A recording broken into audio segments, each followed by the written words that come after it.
Vídeo de hoje do canal do Nicola traz tudo sobre os protestos da torcida do Corinthians contra elenco e diretoria. Luxemburgo se deu bem nesse episódio. Bora falar sobre a renovação de contrato do Luan, enfim anunciada com o São Paulo. Tem números, estatísticas, façanhas de Gustavo Gomes.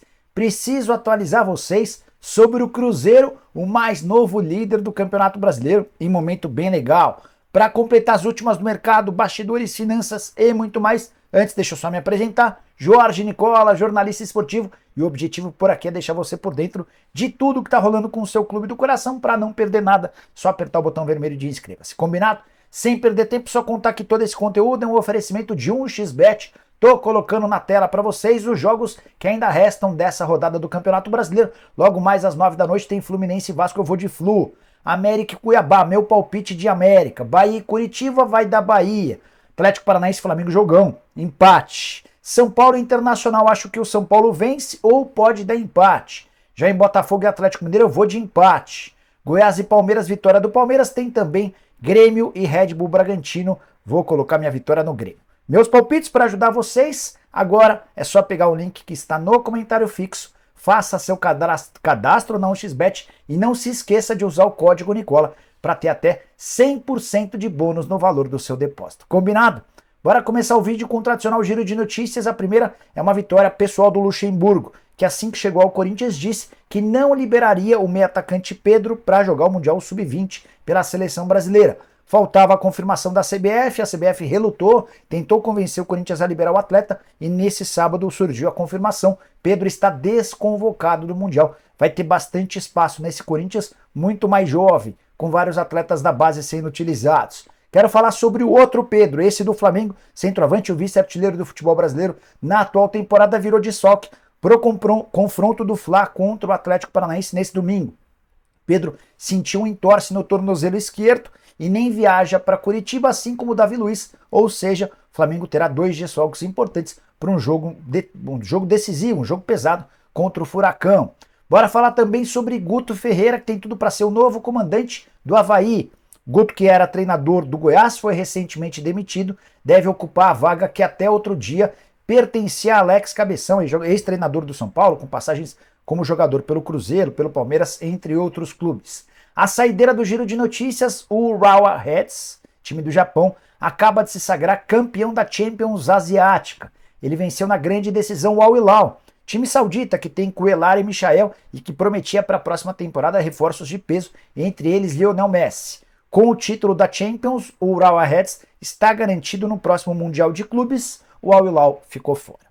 Bora falar agora sobre o Cruzeiro, mais novo líder do Campeonato Brasileiro. Essa liderança é provisória e pode deixar de existir ainda nesse saldo, mas, de qualquer maneira, para o torcedor cruzeirense, que começou o Campeonato Brasileiro bastante assustado com o risco de rebaixamento e com a derrota na primeira rodada para o Corinthians, ver a Raposa na quarta rodada ocupando a ponta é bastante legal. Nesse sábado à tarde, no Independência, o Cruzeiro fez 2-1 no Santos, o Wesley abriu o placar. A história do Wesley é curiosa, ele começa o jogo no banco de reservas, o Bilu acaba tendo um problema na panturrilha, precisa ser substituído, e o Wesley pouco tempo depois abre o placar. O Santos até consegue chegar ao gol do empate, e mais uma vez o Wesley, ex-atacante do Palmeiras, reforço mais caro da era Ronaldo no Cruzeiro, acaba por marcar o segundo gol, algo que não acontecia há um tempão, 2 gols do Wesley na mesma partida, vitória, a terceira vitória consecutiva do Cruzeiro no Campeonato Brasileiro. O Cruzeiro estreia com derrota, vence 3 e chega a 9 pontos, os mesmos 9 pontos do Botafogo, embora o Cruzeiro leve vantagem no saldo de gols 4-3. Fluminense pega o Vasco às 21. Se o Fluminense vencer, ele assume a ponta. Ele chega aos mesmos 9 pontos do Cruzeiro. Deixa eu só confirmar uma coisa, só para não falar besteira. Porque aí o Fluminense chegaria aos 9 pontos do Cruzeiro, mas levaria vantagem no saldo de gols. Detalhe importante. Se o Flu não vencer o Vasco, o Cruzeiro ainda pode perder essa liderança no domingo com jogos do Fortaleza, especialmente do Botafogo. Botafogo, que tem 9 pontos, só precisaria empatar com o Atlético Mineiro dentro de casa para retomar a condição de líder. De qualquer maneira, o torcedor do Cruzeiro está super empolgado, especialmente com o Pepa. Técnico português de currículo pequeno, pouco prestigiado, mas que tem feito um trabalho bastante interessante. Por último, mas não menos importante, bora contar que o Santos conseguiu, em alguns momentos do jogo, até encarar de igual para igual o Cruzeiro, o gol do Ângelo, o gol do Santos foi marcado pelo Ângelo, que começou no banco de reservas. Era importante para o Santos que o Ângelo voltasse a balançar as redes, mas a falta de resultados, acompanhada em muitos jogos de falta de desempenho, tem minado o trabalho do Odair Hellmann e a pressão pela demissão do técnico é grande. Bora falar sobre outra novidade importante desse sábado. O São Paulo anunciou há instantes a renovação do contrato do volante Luan, 23 anos de idade, um dos poucos atletas revelados em Cotia que são queridos pelo torcedor. Em geral, acontece o contrário. Só lembrar os casos, por exemplo, do Rodrigo Nestor, do Gabriel Sara, do Igor Gomes, do Perry. São atletas que vêm da base e que são muito cornetados pelos torcedores. No caso do Luan é um pouco diferente. Não sei se por ele já ter se declarado torcedor na infância ou por ter muita raça, mas é o tipo do volante que caiu nas graças do torcedor, mesmo com uma renovação de contrato bastante delicada. Foram meses de negociação. Cheguei a contar para vocês hoje cedo que o que faltava era o acerto em relação às luvas. Rolou uma reunião nesse sábado no CT com representantes do atleta e os dirigentes do São Paulo e o vínculo foi estendido até dezembro de 2026.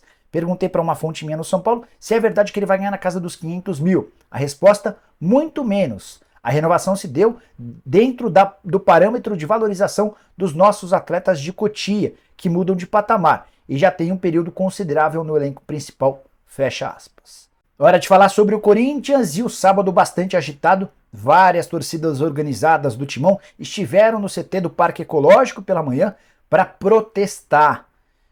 Sobrou para jogadores, especialmente para o Luan, e para os dirigentes, com destaque para Duílio Monteiro Alves e Alessandro. Rolou até alguns caixões, torcedores levaram caixões com a imagem do Alessandro, do Duílio, do Mané da Carne, e numa encenação, um caixão de verdade foi colocado lá e um torcedor corintiano se deitou, reproduzindo o que seria o Luan, que anda muito queimado com o torcedor alvinegro. A torcida do Corinthians não quer, em hipótese alguma, que o Luan volte a ser utilizado.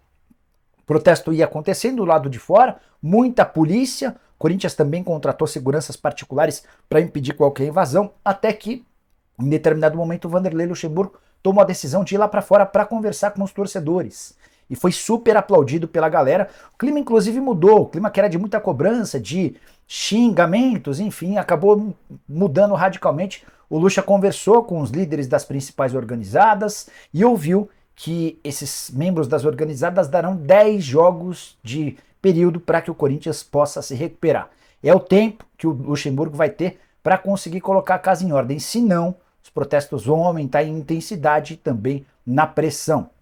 Luxemburgo disse que entendia, mas pediu apoio, pediu confiança, especialmente a partir da próxima segunda-feira. E o Luxa deixou no ar, na conversa com os organizados, que pretende investir em jovens e vai contar com o apoio da torcida para ter paciência em atletas revelados na base alvinegra e que vão ser utilizados com bastante frequência. O Murilo já foi o primeiro caso, o Pedro, que foi desconvocado da seleção, vai ganhar muitos minutos, Matheus Araújo, enfim. Aos pouquinhos, os veteranos que não têm dado conta do recado vão sendo escanteados pelo Vanderlei Luxemburgo para que atletas mais jovens possam ser utilizados, e esse período de 10 jogos vai ser a margem que o Corinthians vai ter a partir de agora para conseguir mudar o status das coisas. E você? Aposta na reversão da situação no Corinthians com o Luxemburgo? Use o espaço para comentários, estou curioso para saber a sua opinião, beleza? Quero fechar o vídeo falando sobre Gustavo Gomes, muito, mas muito importante dentro do atual elenco palmeirense. Antes de trazer números que são bem legais, só queria resgatar a história do momento em que ele foi contratado. O Alexandre Matos era o diretor de futebol do Palmeiras e chegou a um acordo com o Milan para a compra do atleta por 6,5 milhões de euros. Isso, na visão do Matos, se tornaria um escândalo. Palmeiras contratando o zagueiro paraguaio que foi à Itália e não conseguiu jogar pelo Milan por 6,5 milhões de euros. Mas o Matos tinha absoluta confiança de que o Gomes daria certo no Palmeiras. Qual foi a estratégia? Ele combinou com o Milan, apesar da compra acertada, do anúncio de um empréstimo de uma temporada com opção de compra. Na verdade já estava fechado. Negócio por 6,5 milhões de euros e a compra em definitivo do Gomes.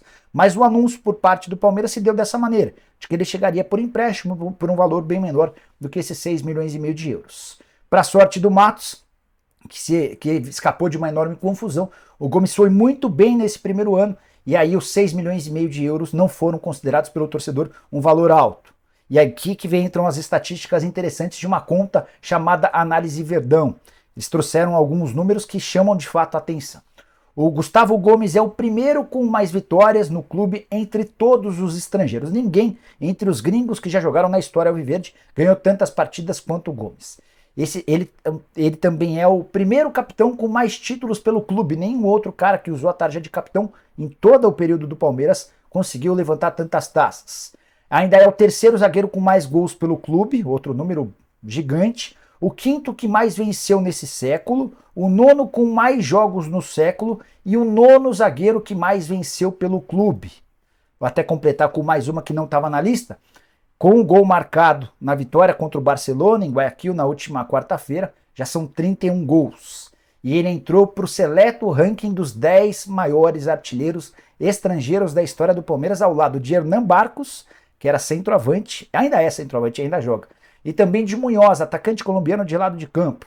Um zagueiro conseguiu chegar ao mesmo número de gols de um centroavante e de um atacante de lado, só para vocês entenderem um pouquinho da grandeza de Gustavo Gomes. Queria saber o que vocês pensam a respeito do Paraguai. Usem o espaço para comentário para opinar. Combinado? Esquece de deixar like, de compartilhar, seguir aquela coisa toda e a gente volta assim que se pintar a notícia. Abraço, tchau!